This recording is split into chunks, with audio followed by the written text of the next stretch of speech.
Este podcast se presenta con el apoyo de Santa Tirsa, Confacesar, Oleoflores y Azoproacol. El café es el ritual que invita a la conversación, a la pausa.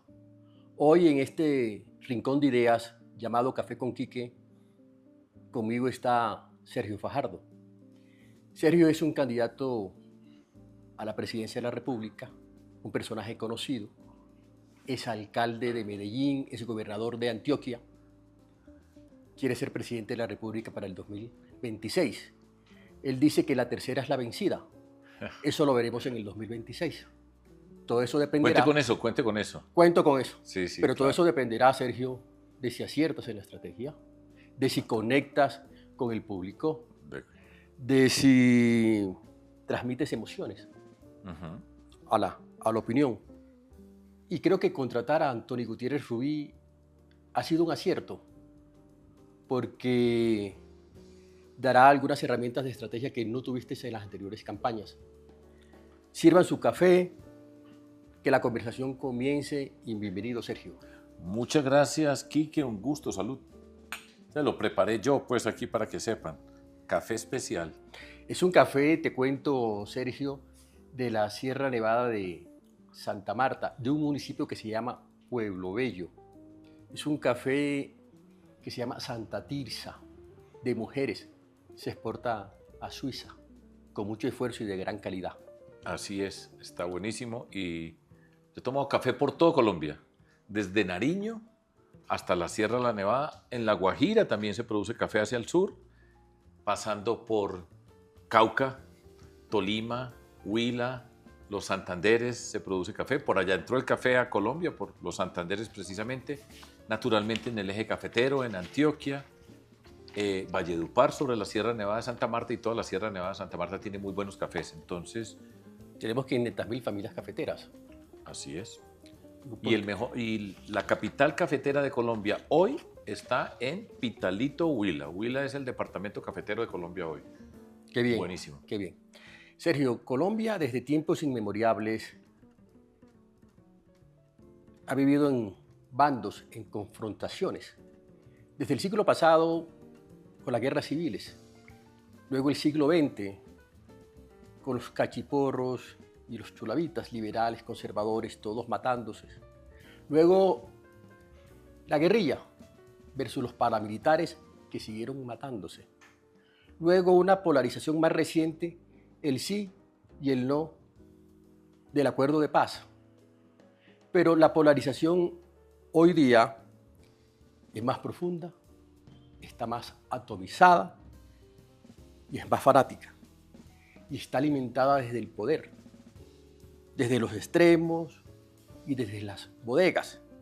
El país parece estar condenado a un perpetuo estado versus, lo que dificulta acuerdos y lo que dificulta el cierre de heridas históricas. Pero ojo, la polarización, al igual que el odio, eso no nace de manera espontánea. Eso se inculca, eso se siembra, eso se fabrica. Petro y los extremos hacen eso. Lo riegan para que crezca. Lo siembran, lo propagan, como la parábola del sembrador. Siembran polarización entre pueblo y élite, entre campesino y ganadero, entre pacientes versus EPS, entre clientes versus grupo aval. Y ahí hay un largo etcétera. Es una estrategia que busca el enfrentamiento, pero yo creo que las nuevas generaciones están superando y tratando de dar vuelta a la página en ese sentido. No quieren estar prisioneros del versus. Entonces, Sergio, ahí viene la primera pregunta. A ver, pues. Si hay extremos radicales y dogmáticos, ¿el camino será el centro para el 2026? La gente preferirá el centro, preferirá pasar esa página de la polarización, de esos enfrentamientos, de esos versus. ¿Se expresará eso en las urnas en mayo del año entrante? No tengo ninguna duda, Quique, ninguna. Ya hemos visto una película larga y esta polarización viene desde hace ya varios años en Colombia y va creciendo, va creciendo, va creciendo, y estamos en un punto muy alto de polarización. Esa polarización que divide el mundo en dos. Usted es amigo o enemigo. No hay nada más para hacer en la vida. Así es. Y cuando usted divide el mundo en dos, cuando usted al que no es como usted lo convierte en enemigo, estamos en el lenguaje de la guerra. Y en la guerra hay que destruir al diferente. Y en la guerra entonces está el todo vale. Esa condición la hemos vivido en Colombia, produce miedos, rabias, incertidumbres. Y hoy tenemos una Colombia muy dividida, muy dividida. Yo he tenido la fortuna de recorrer a Colombia, caminar. Yo he caminado por muchas partes de nuestro país. Y hoy no estoy viendo una Colombia que no había visto antes. Una Colombia, como digo, con miedos, con rabias, con mucha incertidumbre. Es una Colombia amarga y con los colombianos, las colombianas son gente amable, creativa, cariñosa en muchos espacios de nuestro país. Entonces, por eso he dicho que el próximo gobierno va a ser, desde mi perspectiva, el más difícil que nos ha tocado a todos nosotros en esta Colombia reciente. Y se necesita un gobierno que sea capaz de romper con esa polarización, que sea capaz de convocar, pongámoslo en estos términos, izquierda, centro, derecha. Y aquí está hablando usted con la persona que tiene esa condición y que va a ser el presidente de Colombia. Yo creo profundamente en que se puede romper esa polarización, que es necesario romper esa polarización para poder avanzar, para que Colombia siga adelante. Esa es mi convicción profunda y por eso estamos hablando hoy acá. Entonces tú querías ser reconocido como aquel presidente, una vez salga de la presidencia, que despolariza el país. No solamente despolariza, despolarizar significa sana muchas heridas, cambia el rumbo de la confrontación a la transformación. Una Colombia que puede avanzar con todo lo que tenemos nosotros como riqueza en nuestro país, empezando por la gente, por la diversidad, por la cultura. Colombia se despliega, pero eso nos va a requerir un esfuerzo grande de sanar. Yo creo que hay que hacer un proceso profundo de cultura ciudadana, de la convivencia. Hay que sanar, así es. Hay que sanar muchas heridas, hay que entender las rabias, los miedos, todo eso hay que entenderlo, reconocerlo para poderlo sanar. Esa es la tarea que yo voy a hacer y bueno, la vida nos pone a cada quien en su lugar, en su momento particular. Ya he participado en otros momentos y este es el nuestro. Pero el momento ahorita parece que no es el de la reconciliación por la condena en primera instancia del expresidente Uribe a 12 años y también a pena privativa de la libertad con sanción domiciliaria. ¿Tú crees que esa condena relanzará a los extremos, relanzará a la izquierda, avivará la confrontación, le quitará espacio al centro o será al revés? O quizás mañana, pasado mañana, ya nadie se acordará de eso. Es difícil decirlo, pero yo entiendo lo que está pasando en este momento y sin duda es un momento en la historia de nuestro país. El presidente Uribe pues, ha sido la figura política más relevante del siglo XX en Colombia. 4 periodos presidenciales asociados con la figura de él. Con él como presidente, con el presidente Santos y con el presidente Duque. Y ahora tenemos un gobierno que ha sido de oposición de izquierda en cabeza del presidente Petro, y entonces se ven los extremos. Ya vemos lo que pasó con el gobierno de Duque, lo que pasa con el gobierno del presidente Petro. Para mí, los dos malos gobiernos. Ahora, en esa confrontación yo entiendo el dolor de muchas personas asociado con la figura del presidente Uribe, y es un momento en el que nosotros tenemos que escoger profundizar la confrontación o apostarle a lo que yo voy a hablar y lo voy a hablar como presidente. Respetar las decisiones de los jueces, entender esos malestares y sacar a Colombia de esa confrontación y trazar una ruta serena, respetuosa de la autoridad, recuperar la justicia, que tenga todas las personas una justicia que dé garantías, que se respeten los procesos judiciales. Esa es la tarea que nosotros tenemos. Hoy que estamos grabando nosotros, hay mucho dolor en muchas partes, otras personas celebran. Yo lo que estoy diciendo es, nosotros nos tenemos que ubicar acá para transformar a Colombia, para ir adelante. Esa polarización no nos sirve. Con miedo y con rabia no se da nada positivo para desarrollar la capacidad que nosotros tenemos, para atender las necesidades de mucha gente. Colombia es una sociedad, ya lo sabemos, de memoria muy desigual. Y hay unos territorios y personas que no han tenido oportunidades y que las reclaman. Al mismo tiempo, hoy hay un clamor generalizado por la seguridad, que es una condición necesaria para la libertad. Con miedo no podemos crecer, el miedo nos disminuye como personas. Entonces tenemos que ser capaces de hacer un gobierno que tramite todos esos malestares, que ponga una ruta y que proceda a sanar a Colombia, a unir a Colombia. Yo soy esa persona y lo digo con gusto, estamos en una competencia política. Me gusta eso de unir, pero digamos que tú dices, vamos a unir a partir de cuando sea presidente de la República, Claro que pero sí. esa unión quizás habrá que hacerla desde antes. Mire, No desde ahora, porque a sé ver, que lo que vas a responder. Precíseme a ver Sí, cómo es porque la sé lo que me vas a pregunta. responder, que es para diciembre. Pongámonos en diciembre, donde cada candidato va haciendo su camino. Pero uno, cuando va también en el camino de la vida, en el camino de este país, porque yo también lo hago, uno siente un sentimiento nacional de unidad, de cansancio de la confrontación, Sí, de gobernar por Twitter, de demandarle a los dirigentes y a los candidatos no tanto ego, sino un ejercicio de unión, de coalición, para llegar juntos. Entonces uno podría decir que el camino a Roma, a la presidencia, puede pasar por una consulta interpartidista.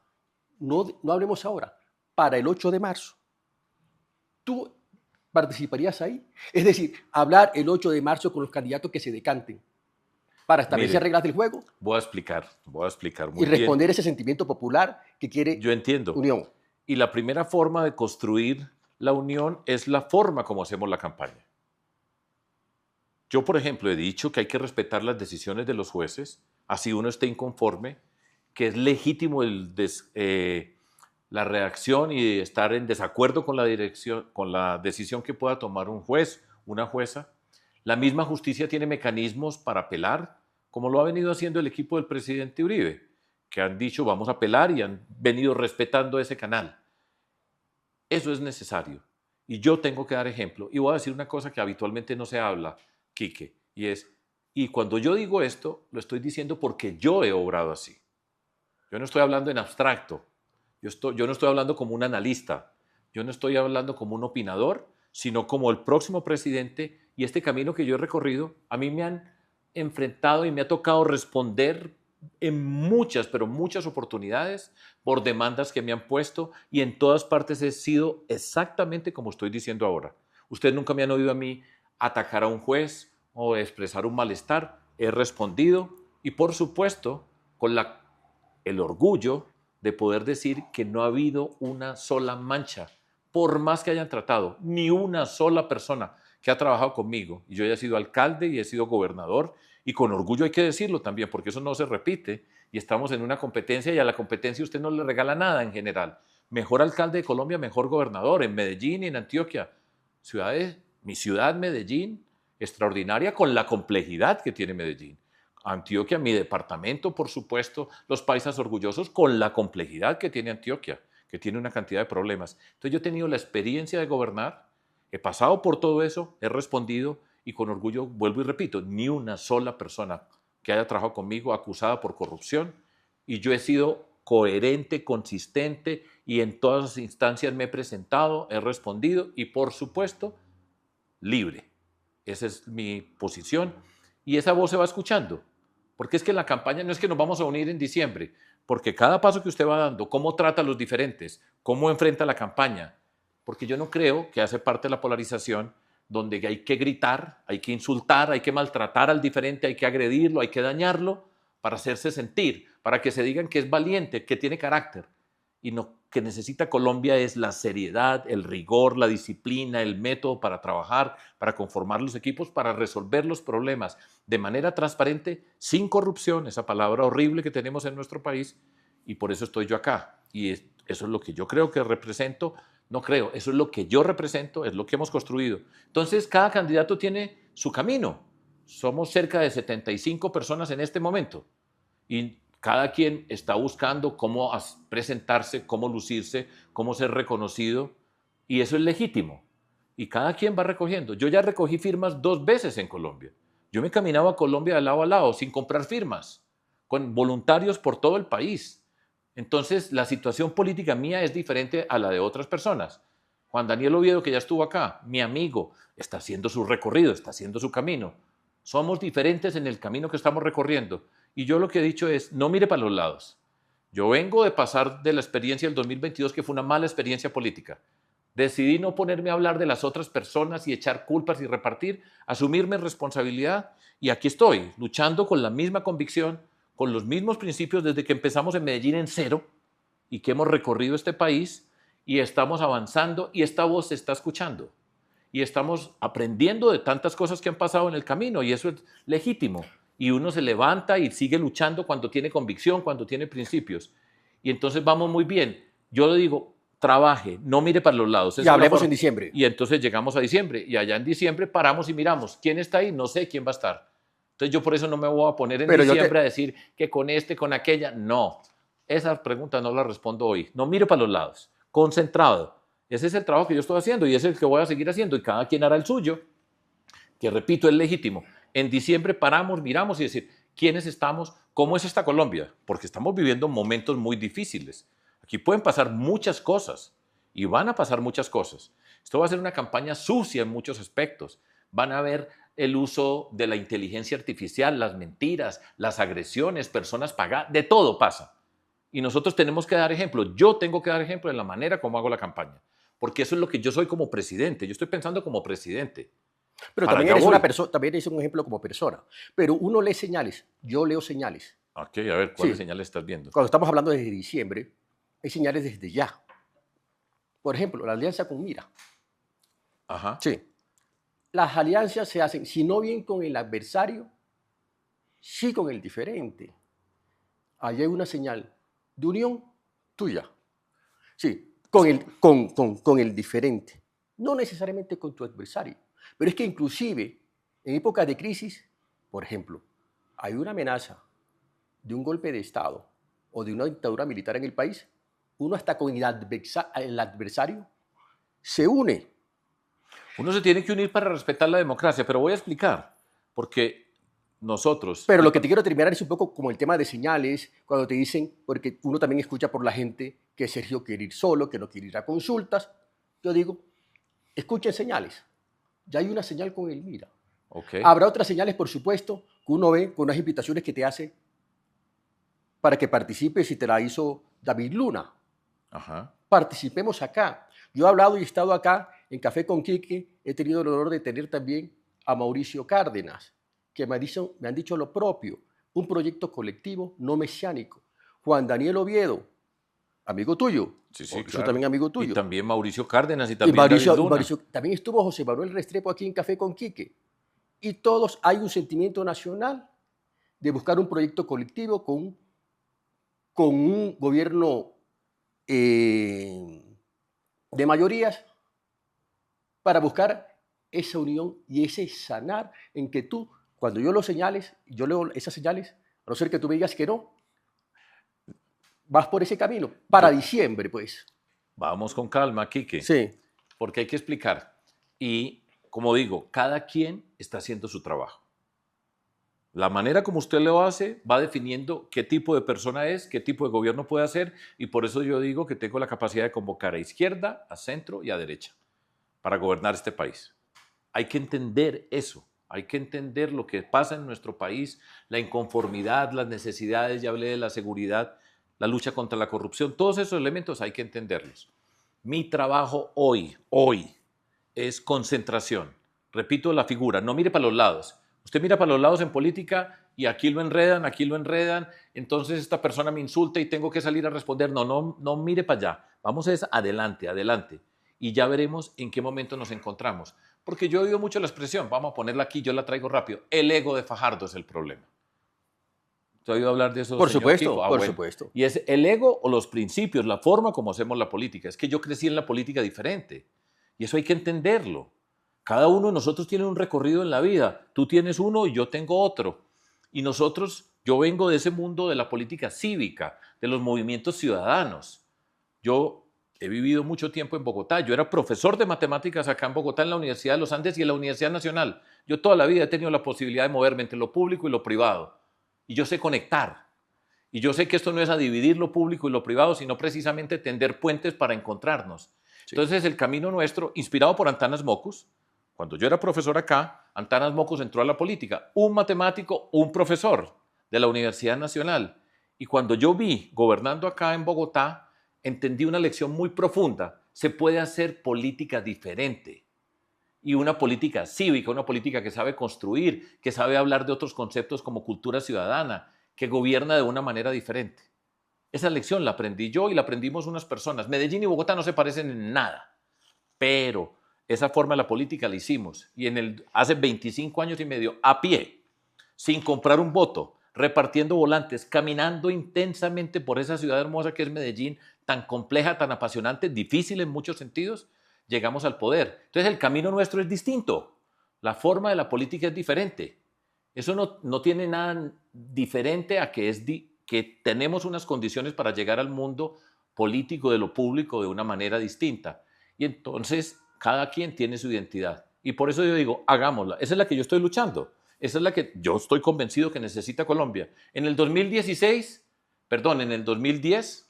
fue la ola verde, con Antanas Mockus de candidato a la presidencia y yo fui candidato a la vicepresidencia. Se desató una ola, la ola verde en ese momento, un entusiasmo, un mundo joven que creía en esa forma de la política. Y hemos seguido luchando, hemos pasado por altibajos, por derrotas, eso hace parte de la vida. A mí eso no me mortifica, pero lo que nunca he dejado de hacer es luchar por esos principios, por esa forma que yo estoy convencido que la necesita Colombia. Entonces, cuando lleguemos, al momento que lleguemos, miramos y vemos qué es. Entonces no es el problema del ego de Fajardo, que eso lo repite cada rato. Es que Fajardo cree que es el único bueno de Colombia y que no hay nadie que se pueda juntar con él. Eso es falso. Yo estuve en una coalición en el 2018. Casi ganamos la presidencia, por nada. Paso yo a la segunda vuelta, era un profesor, casi. No ganamos. Yo no me salí a quejar, a insultar a nadie, a agredir a nadie, a decir que por culpa de otros no ganamos. Seguimos. En el 2022 yo estuve en una coalición. Fue una experiencia mala en términos políticos. Lo que dije, yo no me puse a hablar de las otras personas. Yo soy profesor de liderazgo público. Yo toda la vida he sido profesor. Eso fue lo que yo escogí ser en la vida. Yo vivo una forma particular de ser en esta sociedad. Y soy profesor de liderazgo público y he tenido tiempo en una universidad maravillosa de México que se llama el Tecnológico de Monterrey. He tenido tiempo de reflexionar acerca de todo el camino recorrido, las lecciones aprendidas, lo que hemos hecho, dónde hemos cometido errores, lo que significa ser líder. Y yo he reflexionado profundamente acerca de eso. Y por eso hoy tengo el espíritu tranquilo, tengo la convicción en los principios, ser capaz de levantarse de un fracaso electoral como fui del 2022, seguir luchando por lo que creemos. Entonces, ese es el recorrido. Entonces, no es de ego, sino ¿dónde está usted? ¿Qué representa? Fíjese que estaba en 2 coaliciones. Entonces, ¿cuál es el ego? No es el ego. Ahora, voy a decir una cosa, autoestima toda. Entonces, imagina uno sin autoestima para presentarse a ser presidente de Colombia. Pues por supuesto que no. Si usted no cree profundamente en lo que está haciendo, no tiene sentido. Y entonces, ese es el motor para levantarse todos los días, para ir, exponerse, enfrentar las críticas, las observaciones, conversar con la gente, conectar con las personas. Y ese mundo lo estamos haciendo y vamos muy bien además. Fíjese usted, porque decían, como pasó en diciembre del 2024, de repente aparecen las encuestas y dicen, ve, a Fajardo allá arriba. ¿Cómo así? Entonces unos dicen, no, tranquilo que ese se desinfla, que siempre arranca así. Bueno, hay gente que considera que eso es un argumento. Listo, usted preocúpese por lo suyo. Y aquí vamos dándole y vamos muy bien. Esa es la política, ese es el reto. Estamos en una competencia respetuosa, como seré yo siempre, pero con la convicción, con los principios, y la vida es así. Vamos por diferentes caminos y vamos para la presidencia en el 2026. Listo, entonces concluyo. Puedo concluir de que Sergio Fajardo en diciembre conversa con otros candidatos. En diciembre nos paramos, miramos en qué estamos, quiénes están, porque además hay 75 personas. Sí. Unos están recogiendo firmas, unos no van a llegar a conseguirlas. Recoger firmas es apasionante. Yo repito, yo lo he hecho 2 veces por todo Colombia, sin comprar una firma, con personas voluntarias. Y es apasionante. Ahora, hay muchas personas recogiendo firmas. Debe ser dificilísimo recoger firmas hoy. Además, en este ambiente que se está creando, no es un buen ambiente, precisamente esa es la Colombia que tenemos que cambiar. Ya hubo un atentado contra un candidato y esperemos que se pueda recuperar, que la vida le dé la oportunidad a Miguel Uribe de hacer la política que él quiere, que su familia lo pueda recuperar como persona. Aquí estamos bajo muchas amenazas en todo esto. Y por Pero eso esto puede ser un punto de confluencia. También lo he escuchado un poco como en la calle, que Sergio puede ser el punto de confluencia, y tú lo has dicho también, sin de duda. que gobierna con la izquierda, con el centro y con la derecha. Claro que sí. Y hay personas valiosas en todos esos espacios. Es que ese no es el problema. El problema, en Colombia hay gente honesta, valiosa, honrada, convencida en todos los espacios políticos. Ser capaces de congregarse, de unirse para romper con la polarización es una tarea política dificilísima, porque es más fácil estar en la polarización. Es más fácil estar en un bando y estarle gritando al otro.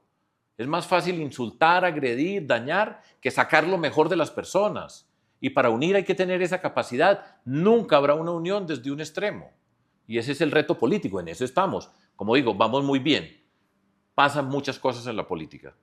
Pero cuando uno tiene la convicción, la motivación, esa es la fuerza, y estoy seguro, y lo veo día a día, que esta voz se está escuchando, porque hay mucha gente ya agotada. Y también se está escuchando en la centroderecha, también porque tú estás haciendo, me parece a mí, y estás tomando algunos temas de la centroderecha. Digamos, el tema de seguridad es uno de los primeros y los que reiteras en tu narrativa y en tu nuevo discurso. En el lanzamiento del video del 20 de julio, izaste la bandera. Sí, sí. Tema patrio. Claro que sí. Tercero, hiciste una visita a la Facenda. Eso no tiene que ver con Sí. el 20 de julio, eso es otra, estoy historia, hablando sí. de símbolos, digamos que Sí. el tema de seguridad, el tema de símbolo Pero patrio déjeme de la decir una bandera. palabra acerca de la seguridad. Es que yo fui alcalde. Sí. En Medellín, mi querida Medellín, ¿sí?, que fue la más violenta de la tierra. Medellín en el año 1991, para muchas personas no estaba, por supuesto, hace ya 34 años, fue la más violenta de la tierra. ¿Sabe cuál fue la cifra de homicidios en Medellín ese año? 375 homicidios por cada 100.000 habitantes. Qué barbaridad. La barbarie. Y Medellín tenía las empresas públicas, Medellín tenía las raíces culturales fuertes que ha tenido toda la vida. Y allá pasó. Y yo fui gobernante y alcalde de Medellín. Y en el periodo que nosotros llegamos, que rompimos con la estructura política tradicional, fuimos capaces de pasar del miedo a la esperanza. Entonces, yo he gobernado, que eso no lo regalan. Es que gobernar es muy difícil. Ustedes no se imaginan la dificultad que tiene para manejar un país como Colombia, 32 departamentos, desde San Andrés hasta Amazonas, todo lo que pasa, la diferencia en los territorios, las culturas, esta geografía nuestra que es tan compleja, donde tenemos zonas periféricas, por ejemplo el Pacífico, donde no han llegado nunca las oportunidades. Eso es un reto muy grande y por eso no lo regalan. Y haber recorrido, caminado, entendido qué pasa en una comunidad, saber escuchar a las personas que tienen resentimiento y saber entender ese resentimiento y cómo lo tenemos que transformar para no caer en la confrontación, porque el resentimiento se convierte en miedo y en rabia. Y si no sabemos tramitarlo, pues nos vamos a destruir. Yo sé hacer eso y eso lo hemos hecho.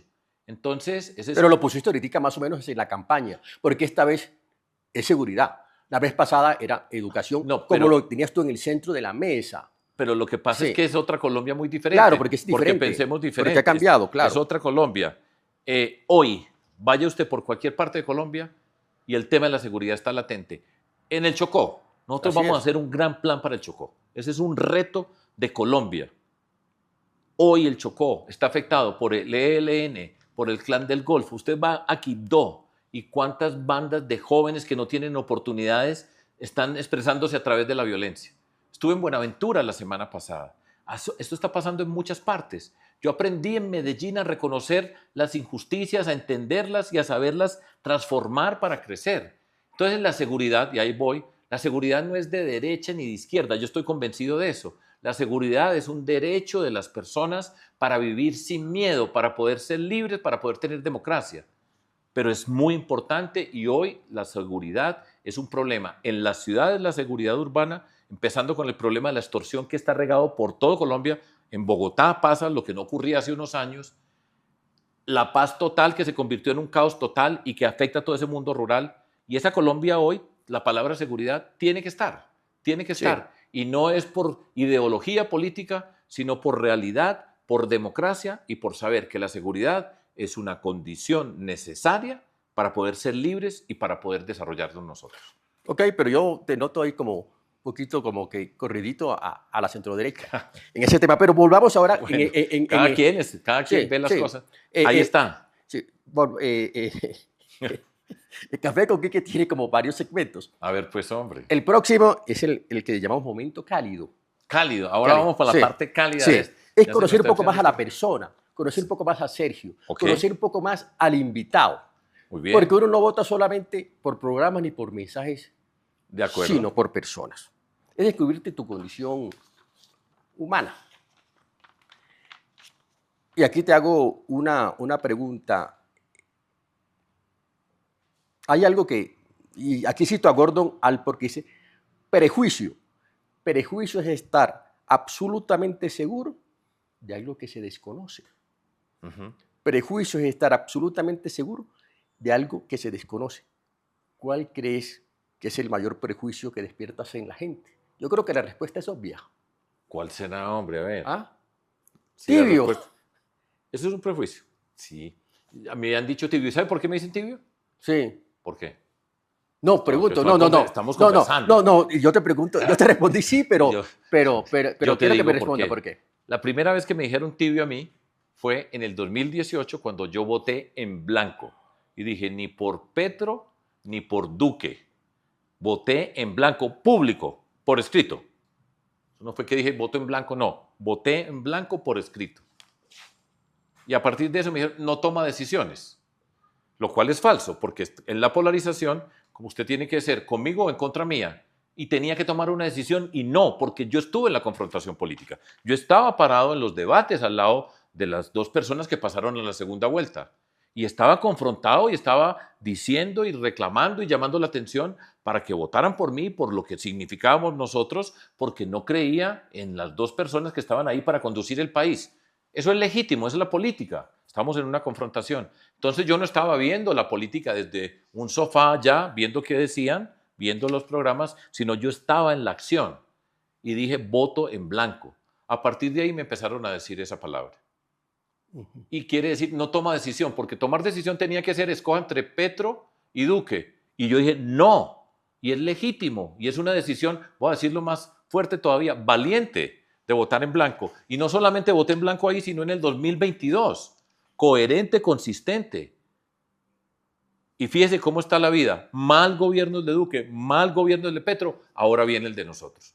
Personas votaron por Petro y por Duque. Yo no reclamo a nadie, cada quien tiene el derecho a votar por quien quiera. A nadie lo voy a maltratar porque votó por una persona u otra, pero ahora le estoy diciendo voten por mí, porque nosotros estamos recorriendo este camino. Esa es la política. Entonces, eso me dicen y me lo van a seguir diciendo y en todas las entrevistas me van a preguntar y yo vuelvo y respondo. Y aquí vamos, con la convicción. Los que empezamos en cero, primera encuesta que yo estuve en la vida, cero en Medellín. A pie, alcalde de Medellín, el mejor de Colombia, con el equipo que hicimos. Gobernador de Antioquia, el mejor de Colombia. Y hemos participado de forma gallarda, noble, respetuosa. Me dicen eso, usted no se preocupe, vamos para allá. Y cada vez esta voz se está escuchando más. Y se está escuchando más porque es lo que necesita Colombia. Ese es el reto político y hace parte de toda la política. Yo no me mortifico por esas cosas. De hecho, yo lo tomo así amablemente y para adelante, como les dije, no mire para los lados. Vamos para adelante, adelante Colombia, allá voy. Sergio, otra cosa, cuando estés en gobierno o ya que estás en gobierno, ¿cuál es un defecto o qué no soportarías de un colaborador? Corrupción. Lo que estamos viendo, por ejemplo, en este gobierno es impresionante. Ahora, parte de la discusión política. Por eso digo, la campaña mía es diferente a la de las otras personas, porque es que yo he estado allá, he estado confrontando, he estado diciendo estas cosas. Y entonces lo digo de la siguiente manera: de la forma como se llega al poder, así se gobierna. Voy a ilustrarlo. El presidente Petro decía en campaña que iba a traer una fuerza especial de las Naciones Unidas, como se dio en Guatemala, para luchar contra la corrupción en Colombia. Que él iba a hacer el gobierno contra la corrupción. Y desde muy temprano nos enteramos por las declaraciones de su hijo, por los videos y audios del señor Benedetti, donde decía que él había conseguido 15.000 millones de pesos, que si no fuera por él no se hubiera ganado en la costa, que si él hablara, todo esto se vendría abajo. Yo nunca hablo de las personas en terreno personal, estoy hablando de lo que está y que toda persona en Colombia lo pudo haber escuchado. Y después, de una manera perfecta, lo dijo Gustavo Bolívar, le vendimos el alma al diablo. ¿Y eso qué significa? El todo vale, con tal de ganar hicieron lo que fuera como fuera. Y el comisionista de esa venta se llama Armando Benedetti y hoy es el ministro del Interior de Colombia y están gobernando el presidente Petro, el ministro Benedetti y el pastor Sade. Esa es la expresión de esa forma de la política. Y esta semana otro del círculo del presidente Petro, director de la Función Pública, condenado. Y ya han visto todos los que se han condenado. Y esa corrupción ha pasado ahí. Y las personas las ha escogido el presidente Petro, como le corresponde a cada presidente. Por ejemplo, yo respondo por las personas que yo escojo. A mí me parece inaudito lo que hemos visto, y hay personas que dicen, no, es que usted se preocupa por las formas. Dije, no son las formas. Esto es parte de la transformación de Colombia, cambiar la política. El clientelismo, la corrupción lo tenemos que aceptar como una forma natural de nuestras vidas. No tiene que ser así. Nosotros no tenemos que aceptar esa frase que dice todos los políticos son iguales, prometen y no cumplen, todos son ladrones. No. Y no tenemos que aceptar esa frase horrible que dice, bueno, que roben pero que hagan obras. No. ¿Por qué? ¿Por qué se están robando las oportunidades? ¿Y a quién se las roban? A los pobres. ¿A quiénes les roban? Entonces, estamos viendo todo eso. Eso hace parte de la confrontación política. Y para mí, todo esto, gracias por hacerme la pregunta, no tolero eso. Yo he visto al presidente cuando dicen, es que no me dejan los medios de comunicación, no me dejan los poderosos, los ricos de Colombia, no me dejan los congresistas, no me dejan las cortes, no me dejan lo peor, cuando se sienta con un consejo de ministros en vivo y en directo y los insulta y les dice que le hacen trampa, que no saben su plan de gobierno, que parecen ministros de Duque, que no les sirven, que los tiene que cambiar a todos. Y ha cambiado cuántas personas. Por eso no va a lograr nada. No lo está logrando porque no tiene los equipos para hacerlo. ¿Usted qué se imagina que una persona que fue escogida por él, porque no fue que le tocó, sino que la escogió él, y que le diga que no sabe por qué está ahí? ¿Usted no lo escogió antes? ¿Usted no verificó que esa persona supiera su programa? ¿Usted no verificó que cumpliera con sus principios? Si yo lo voy a poner, tengo que responder. Y él, como si nada que ver con él. Y él los escogió. Él es el que conduce. El presidente de Colombia es la persona más importante de nuestro país, sea quien sea. Se desprende de la responsabilidad, no la asume y se victimiza. ¿Cuál es tu mayor defecto? Decime un defecto que tengas. Decime uno. ¿Y cuál es tu mayor virtud? ¿Ah? ¿Cuál es tu mayor virtud? Decime un defecto que tengas y una virtud. Es decir, tenés que tenerlo. Seguro que sí. Ahora que terco, por ejemplo. Ahora que tenga terco, que por compartirlo. ejemplo. Terco. No, pregunto. Sí, yo soy terco, o sea, yo soy un luchador que tiene dosis de terquedad, eso es cierto. ¿Te es fácil cambiar de opinión o no? ¿O qué te hace cambiar de opinión? No es tan fácil cambiar de opinión porque estamos a partir de una forma, de unos principios, pero yo tengo que reconocer que... No, sobre una decisión, no me refiero a cambiar de opinión sobre un valor o un principio, sino, no, por ejemplo... Es que los principios no cambiarlos, pero una decisión, yo puedo cambiar. ¿Qué te hace cambiar? ¿Qué te hace cambiar? A mí me hace cambiar los argumentos. Y no la ideología. No es la ideología, porque es que para mí, yo soy un científico, y para mí siempre hay una pregunta que es fundamental en la vida, y que se la recomiendo al mundo joven y a todos. ¿Por qué? Yo siempre pregunto, ¿por qué? Esa es una obligación. Ahora, usted me explica a mí bien y yo tengo que hacer el esfuerzo de despojarme de lo que yo he pensado, en lo que esté encerrado, para entender el por qué y puedo cambiar. He mejorado en la vida, ya no soy tan terco. Eso es cierto, ya no soy tan terco, pero eso es un proceso de aprendizaje. Y yo lo digo, a mí no me da pena. Yo tengo 69 años y sigo aprendiendo. Y después de la última campaña he cambiado en muchas cosas y sigo cambiando, pero siempre con unos principios, con unas razones para cambiar.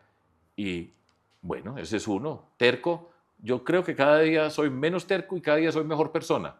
Pero eso es un proceso permanente de transformación y por eso estoy contento. Tengo el espíritu limpio. Yo no cargo un piano encima. Y eso Tú le me hace juegas más libre. al pragmatismo, a ese dicho chino, cuando se pregunta, ¿qué debemos hacer? Y la respuesta es cualquier cosa mientras funcione. No cualquier cosa, porque yo digo que tiene que respetar unos principios. Sí, respetando los principios. Respetando unos principios. Y esa claro. palabra es muy potente, por eso digo, el todo vale. No, Haga lo que respetando sea los como- principios y los valores, por Claro supuesto. que sí. Sí. Y yo soy capaz de entender, tener claro qué es lo que queremos hacer y, por supuesto, desde esa perspectiva, esos principios, entender y ser capaz de escuchar diferentes miradas y alternativas. A mí me parece eso apasionante. Yo no llegué al mundo con una ideología que ya me tenía todo resuelto, que ya no tengo sino simplemente que repetir lo que dijo alguien en algún lugar, en algún momento, porque por eso está la palabra ¿por qué? ¿Por qué? Y si a mí no me pueden responder por qué con las personas que trabajo, yo le digo, nunca se vaya a molestar conmigo porque le voy a decir por qué. Si no es capaz de explicarme, váyase, entiéndalo usted, yo después lo entiendo y con gusto lo multiplico y cambio. Pero esa es seriedad para hacer las cosas. Ahora, yo tengo una virtud, yo sé armar equipos, yo puedo trabajar con gente muy inteligente, a mí no me mortifica tener una persona brillante al lado, ser capaz de congregarlas, de plantar unos retos, de sacar lo mejor de cada quien. Aquí hay gente capaz por todas partes, eso me parece apasionante y lo he visto, lo he vivido, porque es que nosotros cambiamos a Medellín y pasamos del miedo a la esperanza y eso lo hicimos con una cantidad de gente buenísima que sabían hacer sus cosas, pero teníamos convicción. Teníamos principios, teníamos convicción. La fórmula mía para escoger las personas, que es muy importante. Primero, que sea honesta. Por eso dije, cuando me preguntaste qué no tolera, la deshonestidad. Y eso usted escoge. Claro. Cuando yo escojo una persona, yo tengo que asumir la responsabilidad por la persona que está trabajando conmigo. Uno se puede equivocar, pero uno puede minimizar la posibilidad de equivocarse. Conociendo a la persona, conoce tu trayectoria, otras personas que nos den referencias. Y eso es muy importante. Dos, que tenga conocimiento. Yo no voy a nombrar a una persona que no sabe de un tema para que maneje ese tema. Es una irresponsabilidad. Hay gente que es capaz de hacer varias cosas, los hay, pero son poquitos. Tres, que comparta el sueño que nosotros tenemos. Porque si usted no está conmigo y puede ser honesto con conocimiento, pero si no comparte el sueño que tenemos, va a ser un problema, porque cuando formamos el equipo y hay una persona que está trabajando para ella, para su lado, o no cree en lo que estamos haciendo, pues se convierte en un obstáculo para hacer el equipo. Así es. Y otro cuarto punto del que tampoco se habla a menudo y es que tengamos sentido de orgullo de ser servidores públicos. Es que nosotros estamos en la política tendría que ser lo más importante de nuestra sociedad. Los políticos tomamos las decisiones más importantes de la sociedad, pero es dramático cuando usted hace las encuestas en quiénes confían menos las personas colombianas, menos en los políticos, y son los que toman las decisiones más importantes. Y eso se llama coherencia. Hay gente que dice, no se preocupe por eso, que eso no vale la pena, es que usted se cree muy bueno, superioridad moral. No, no y no y no, porque así es como se cambia. Entonces, ese es un reto. Y repito, es apasionante, gobernar es apasionante, difícil, complejísimo. Por eso no lo regalan. Así es. Pero yo por eso creo profundamente que estamos en nuestro país, este es mi país, esta es Colombia y estamos acá porque la queremos cambiar, para eso queremos llegar al poder. Vamos para el poder, para liderar la transformación. Hay una crisis fiscal, hay un déficit fiscal, han roto la regla fiscal. Todo esto indica que el gobierno está sin plata. Lo va a entregar sin plata en el 2026. Te tocará, si eres presidente, tomar decisiones impopulares. Tendrás que hacer recortes. Tendrás que implementar políticas públicas para aumentar los ingresos. Una tributaria que genere incentivos. Entonces, recorte por un lado y aumento de ingresos por el otro lado. Ya me dio la forma, lo que tengo que hacer. Fracking. Pero usted me está mezclando con... Bueno, pero voy a hablar de fracking. Sí, el fracking y el tema de dónde recortarías. ¿Recortarías ministerios o dónde harías el recorte Mire, del presupuesto público? Que está inflado ahorita, que lo están haciendo, lo presentaron 26 billones de pesos. Esto es un desorden y es un presupuesto mal presentado, es un presupuesto para batalla electoral del presidente, porque va a decir, es que no me aprobaron eso, entonces se acabó esta parte. Y entonces, ¿culpa de quién? No de él, sino de los congresistas. Eso es parte de la... Porque el presidente dejó de gobernar hace rato. Él está en campaña y su estilo de campaña es la agresión, crear la polarización. Y mientras más le caen a la polarización, mejor, más contento está, porque ese es su terreno natural. Sí. Ese es el espacio en que está. Pero le voy a dar un ejemplo, ya que tenemos esta conversación. Cuando yo llegué a la alcaldía de Medellín, le cuento esta historia.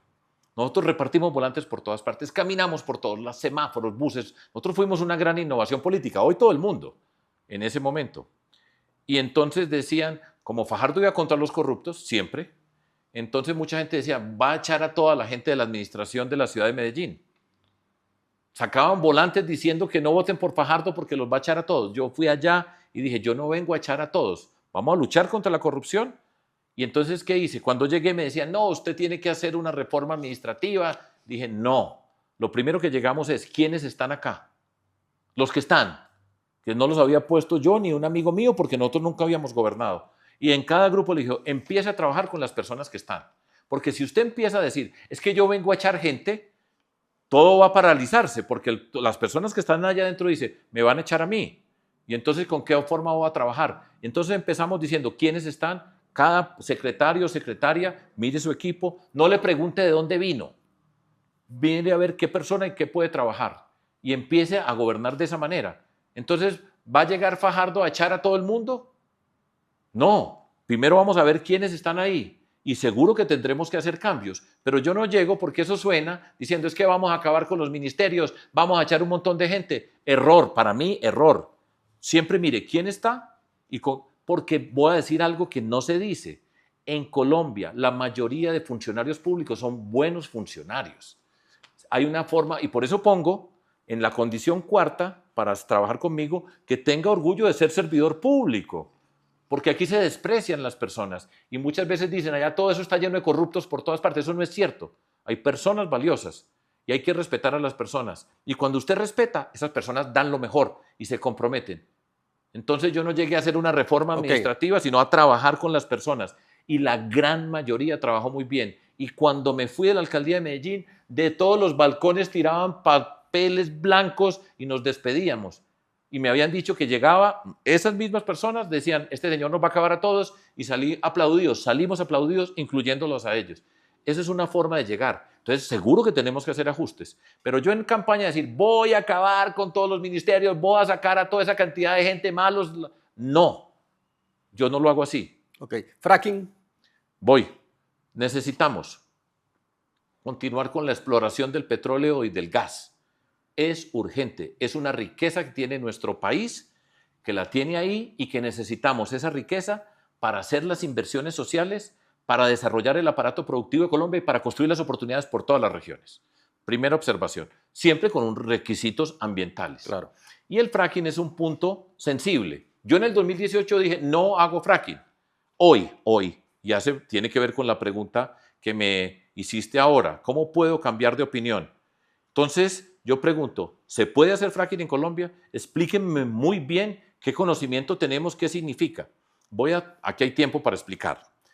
Entonces, por ejemplo, dicen, mire que en Argentina hacen fracking, en los Estados Unidos ese premium, que es una riqueza grande, allá hacen fracking, en Argentina Vaca Muerta, que es un gran yacimiento de gas que tiene la Argentina, que genera una gran riqueza, entonces allá hacen fracking.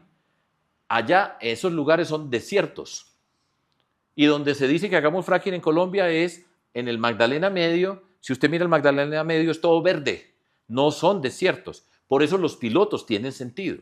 Entonces, ¿qué digo yo? Hagamos esos pilotos. Y si los pilotos nos dicen que se puede hacer cuidando el agua y la condición ambiental, los hacemos. Por eso, así como actúo yo, ese es un buen ejemplo. Pero estoy dispuesto a entenderlo. Y hoy lo entiendo de esa manera. Y esos pilotos son necesarios y los hacemos. Y lo hacemos con todo el rigor. Y si se puede, lo hacemos y procedemos al fracking. Así voy a gobernar yo. Listo. Con seriedad, con no estar hablando paja por todas partes que yo voy a salvar el planeta Tierra. No. Nosotros vamos a trabajar por Colombia con estas condiciones que estoy señalando yo y así voy a gobernar. Te escuché antes, cuando estábamos comenzando el podcast, que la paz total es un caos total. ¿La darías por terminada? El 7 de agosto tú das por terminada la paz total, le apuestas y luego a más diálogo o es sometimiento? Entonces, dos Ok. preguntas. Sí. ¿La das por terminada, sí o no? ¿Y sometimiento o diálogo? Mire, lo primero que digo es lección aprendida. Y yo he apoyado todos los procesos de paz en Colombia. Sí, los he apoyado. Yo trabajé o hice parte, porque no era un trabajo remunerado, sino era algo ad honorem, de cuando Álvaro Uribe era gobernador de Antioquia en 1995, yo fui miembro de la Comisión Facilitadora de Paz de Antioquia, que la creó el gobernador de Antioquia, Álvaro Uribe, y yo participé ahí.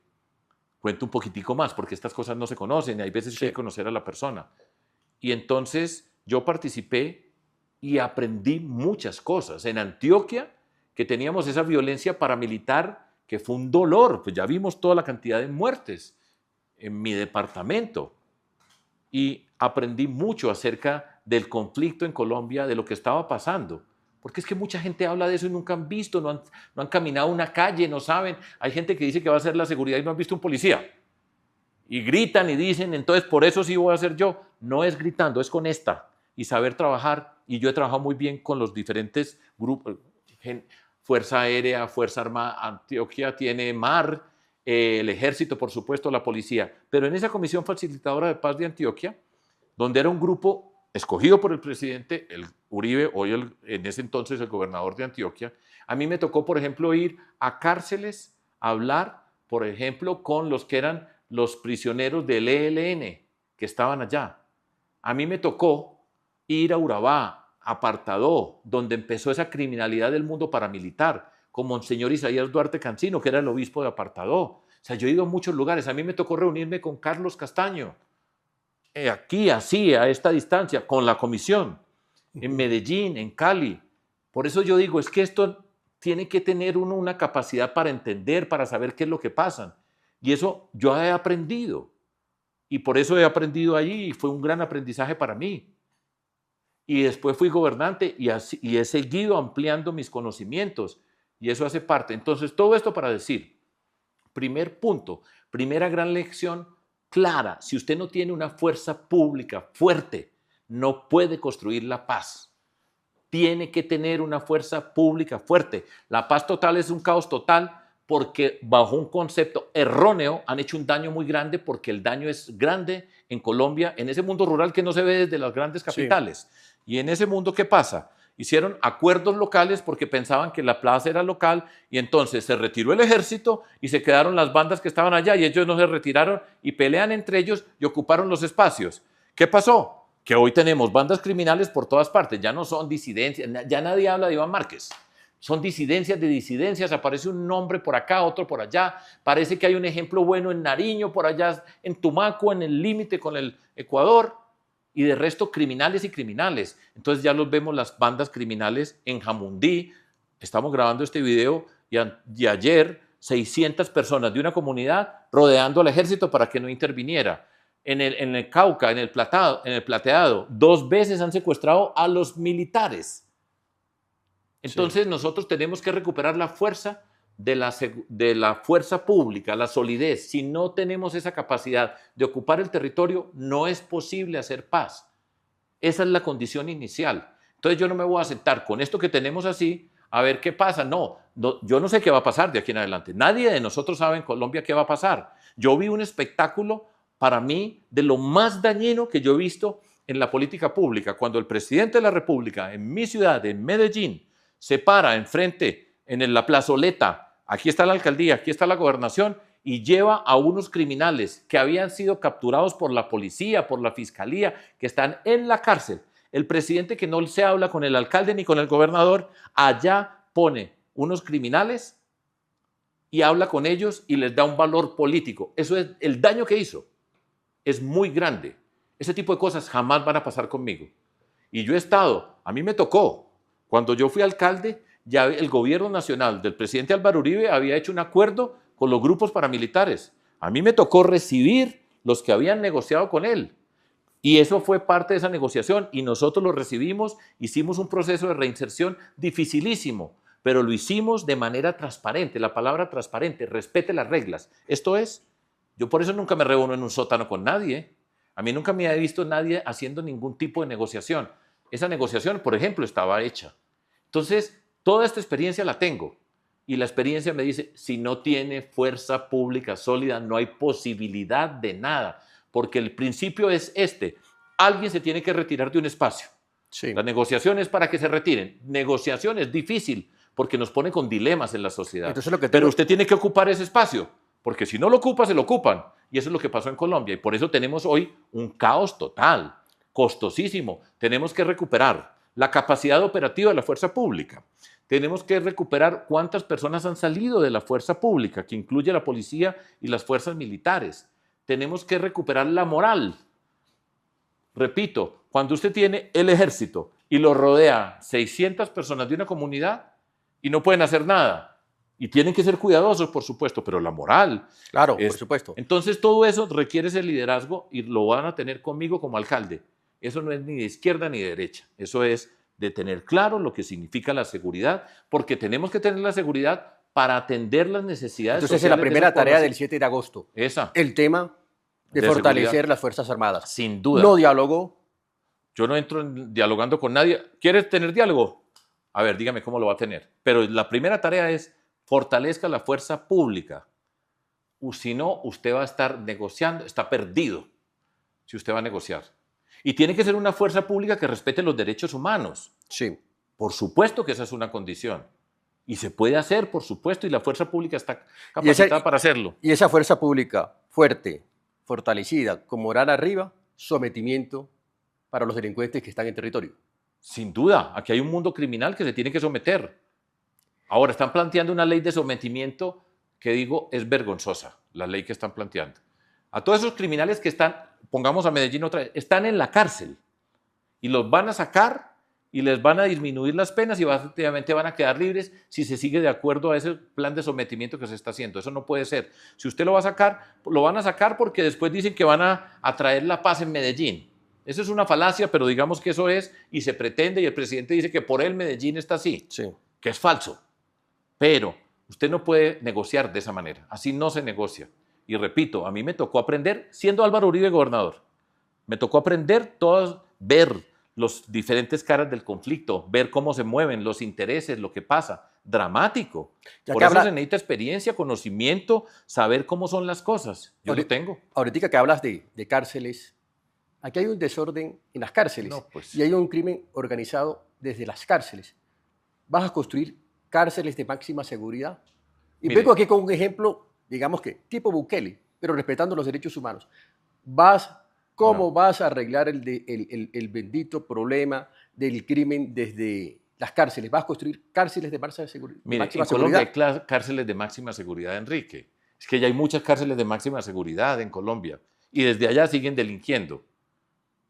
Entonces no es que porque sean de máxima seguridad, porque la extorsión Así es, sí. viene desde las cárceles. Más de la mitad de la extorsión son personas desde una cárcel haciendo llamadas a personas extorsionándolas afuera. Y entonces usted dice, pero ¿cómo es posible? Están presos. ¿Y cómo tienen un celular en las manos? Ahí hay corrupción. Y al mismo tiempo, una vez que tiene el celular, nosotros tenemos que ser capaces de trabajar con la telefonía móvil y decir cómo vamos a controlar esto. Por ejemplo, la inteligencia artificial, que es una componente nueva en todo esto, le permite a usted identificar quién es la persona que está hablando allá y de reconocer su voz. Entonces tenemos que usar la inteligencia para enfrentar esa extorsión, que es muy seria porque la gente le da miedo denunciar.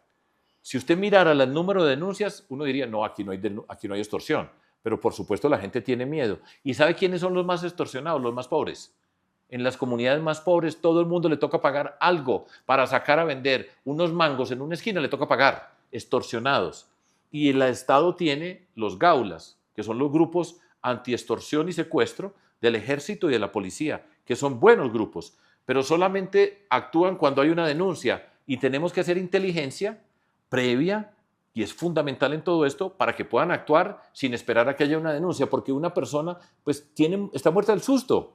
¿Y quién no entiende que le diga llamen a usted y le amenacen y usted está solo, desprotegido? Entonces tenemos que articular todo eso. La inteligencia como forma de actuar. Hay lugares donde hay bandas que controlan un pedazo del territorio, bandas que controlan todos los territorios y hay que saber enfrentarlas. Todo eso hace parte de lo que tenemos que hacer nosotros en Colombia. ¿Cómo manejarías las relaciones con Maduro, sabiendo que protege al ELN, a las disidencias, que está señalado por Estados Unidos precisamente por el secretario de Estado Marco Rubio como el líder del cartel de los soles. Una cosa son los Estados Unidos y la relación con Venezuela. Nosotros tenemos una relación con Venezuela. El señor Maduro no ganó las elecciones, se robaron las elecciones. Está demostrado. Eso no es que esté diciendo yo que me guste o no me guste, se robaron las elecciones. Y esa relación que tenemos que tener nosotros, la forma como la tendría es a nivel consular, porque hay un montón de gentes, hay ciertas relaciones que se tienen que tener, pero nunca haría nada, no daría un paso sin tener la certeza de que enfrente están cumpliendo las reglas. Se firmó un acuerdo que no dice nada en el fondo, puede decir mucho o poco, pero un acuerdo que lo anuncia Maduro en Venezuela con el pastor Sade, dice, no puede ser. ¿Tú eliminarías de un plumazo el 7 de agosto esa zona binacional? Yo sé y entiendo perfectamente qué pasa en esa frontera, porque muchos de los problemas que tenemos es que desde acá del centro no se sabe qué es una frontera.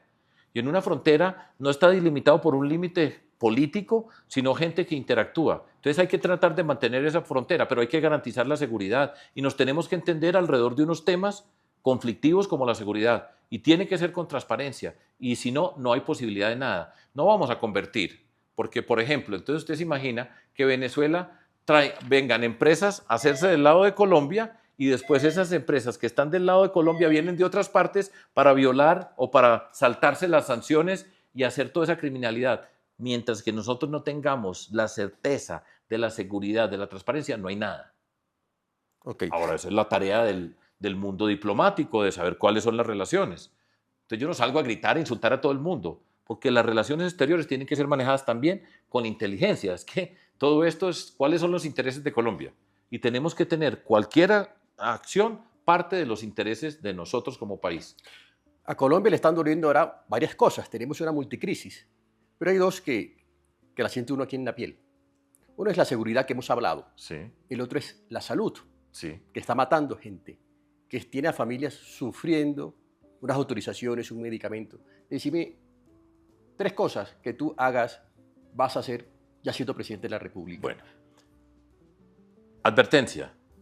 Esta semana sacaron por decreto la reforma a la salud.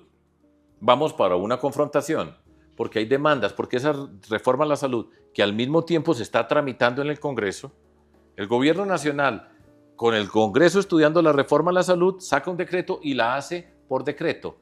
Todos los líos jurídicos alrededor de eso se va a hacer demandado y se va a caer, ¿sí? Esa reforma no resuelve los problemas que tenemos nosotros, que son esos. Hoy, a una persona común y corriente en Colombia, independientemente de su condición social, usted necesita una cita, ¿cuánto tiempo se van a demorar para darle la cita? Necesita unos medicamentos, ¿cuánto tiempo le van a dar los medicamentos si es que existen los medicamentos? Entonces el presidente dice, es que hay corruptos. Corruptos hay en la salud, ha habido y hay. Por ejemplo, el escándalo más grande que ha habido en el tema de la salud fue Saludcop. Sí. Y el abogado del señor Palacino, el de Saludcop, es el ministro de Justicia, Eduardo Montealegre, para que vamos viendo. O sea, hay una cantidad de corrupción. Entonces vamos a hacer 3 cosas, pero tenemos que llegar, y esta es la forma de explicarlo, cuidados intensivos. La seguridad está en cuidados intensivos, la salud está en cuidados intensivos, el tema fiscal está en cuidados intensivos, el tema energético está en cuidados intensivos, y cuando usted tiene cuidados intensivos, usted llega a trabajar. Nosotros, por ejemplo, para el tema de la salud, lo primero, rápido, en los 100 primeros días tenemos que empezar a abrir una cantidad de servicios que están cerrados. En Bogotá, que es la ciudad con la mayor riqueza de Colombia, aquí se han cerrado servicios materno-infantiles, de urgencias, de salud mental. Rápido tenemos que empezar a organizarlos para que presten sus servicios de emergencia. Tenemos que tener un fondo económico de emergencia para empezar a pagar una plata a los hospitales, a las IPS que no tienen capacidad, que están atrapadas. Y tenemos que hacer en ese fondo de emergencia para garantizar unos medicamentos básicos, los más básicos, para que la gente lo pueda empezar a tener. Así arrancamos. Esa es la emergencia. Nos vamos a sentar todos. Nos tenemos que sentar todos los que hacen parte del sistema. Y aquí no se va a robar un peso nadie. ¿Usted qué pone? ¿Usted qué pone? ¿Usted qué pone? Vamos a aclarar todas esas cuentas. Porque un día dicen una cosa, otra cifra. Ahí hay un montón de plata que hay que aclararla. Y tenemos que trabajar, por supuesto, en la territorialización del mundo de la atención médica. Las regiones son diferentes. Articular la red pública de servicios de salud, los hospitales, con las EPS y ser capaz de articularla de la mejor forma, trabajando con los gobiernos departamentales, locales, pero articulados de una forma donde sea transparente y cada quien tiene una responsabilidad. ¿Estoy hablando de algo raro? No, es que yo he sido. Y por supuesto se necesita la promoción y la prevención. Estoy totalmente de acuerdo. Es necesaria y tenemos que ver cómo la hacemos. La forma como están planteando hoy divide todo el sistema. Nadie va a responder por el paciente. Van a quedar pacientes flotando por todos lados. Pero eso ya es otra discusión. Ahí ya le dije las que iba a hacer. Ya para terminar, Café con Quique, Sergio, envíale un mensaje a la costa Caribe. Envíale un mensaje a mi César, Valledupar, que hoy te escuchan. Claro que sí. Y que te quiere mucho, además. Igualmente, porque pues la tierra Caribe, la forma como yo la describo, es la tierra de la creatividad. Eso es una generalización, sí, por supuesto, pero en el Caribe está lleno de creatividad. Y ese Caribe tiene varios retos grandes y problemas. Uno, la educación en el Caribe. Los indicadores de la educación en el Caribe son muy malos. No puede ser y tenemos que trabajar por la educación en el Caribe. Pero voy a trabajar con todos los congresistas del Caribe, pero no va a ver qué me vas a dar para tener para mí, sino, venga, vamos a trabajar todos por la educación. Entonces vamos a hacer la red de instituciones de educación superior del Caribe. La Universidad Popular, sí, articulada con la Universidad del Atlántico, la del Magdalena, la de La Guajira, la Universidad de Cartagena, la Universidad de Sucre, la Universidad de Córdoba, con las privadas que existan allá y hacer un trabajo desde la educación superior y desde la primaria, desde la condición inicial, de la primera infancia. Esa es una. Potenciar ese trabajo enorme asociado con el tema turístico. No solamente las playas. Valledupar no tiene playas, está dentro, es muy distinta de Santa Marta, pero Valledupar tiene la riqueza de la cultura, la belleza de esa región que se permite para hacer turismo ecológico y hacer toda esa cantidad de elementos que se pueden desarrollar allá. La Guajira es una obligación de Colombia, así como hablé del Chocó, la Guajira es una obligación. Tenemos que avanzar con la exploración del gas que está ahí enfrente, reconocer a las comunidades, hacer esos trámites, hacerlos bien hechos para generar esa riqueza y que sea riqueza que también las comunidades ven que se pueden transformar sus vidas. En el Cesar entonces está la agricultura. Vamos a poner a funcionar allá en La Guajira, que está ahí pegado al Cesar, la represa de Ranchería, que es un distrito de riego que sirve para mejorar la agricultura. Se entregó en el 2010. Bueno, y no funciona. Y no funciona hasta el día de hoy. La segunda parte. Y se necesita. Esa la vamos a poner a funcionar. En el Cesar está el tema del carbón. Ya sabemos que el mundo va a hacer una transición energética y el carbón es la primera condición que va a desaparecer. Pero mientras que nosotros tengamos carbón y que se haga con el rigor ambiental, nosotros no vamos a encerrar esa riqueza y decir, se cerró hoy y ¿qué hacemos con todas las personas? Hay que convertirla en dólares. Entonces, y los dólares en hay que ser capaces inversión. De hacer la transformación productiva del Cesar y la Guajira, que están asociadas con ese tema. Entonces es muy fácil yo decir, ¿sabe qué? Cierre el carbón, ya se acabó, listo. ¿Y qué hace con la gente? ¿Cuántas personas viven de eso? ¿Cuántos bloqueos no pasan a diario en el Caribe? Que son muchos bloqueos, porque hay comunidades agobiadas. Y el PIB departamental, que más del 50% depende del carbón. Entonces, y la finanza pública de los municipios. Tenemos que ser capaces de decir, yo cambio esto y cuál es la ruta para cambiarlo y saber que nos tenemos que preocupar por las personas que están ahí. Desde acá de Bogotá, pues usted puede decir, no, pues yo no tengo ni idea qué pasa allá. Sí tengo idea, yo estaba allá. Entonces, bien Caribe. Gracias, Sergio, por estar en Café con Quique. Esta vez nos fuimos más largo de tiempo del acostumbrado de Café con Quique, pero es que el personaje y Sergio lo ameritaban. Claro que se nos acabó el café, pero bueno. Se nos acabó el café, bebimos el café y nos veremos en el próximo Café con Quique, el próximo sorbo. Salud. Gracias, Sergio. Gracias. En el corazón de cada hogar, en cada rincón donde el compartir y la alegría se encuentran, hay un ingrediente que brilla con luz propia. Se llama Oleoflores.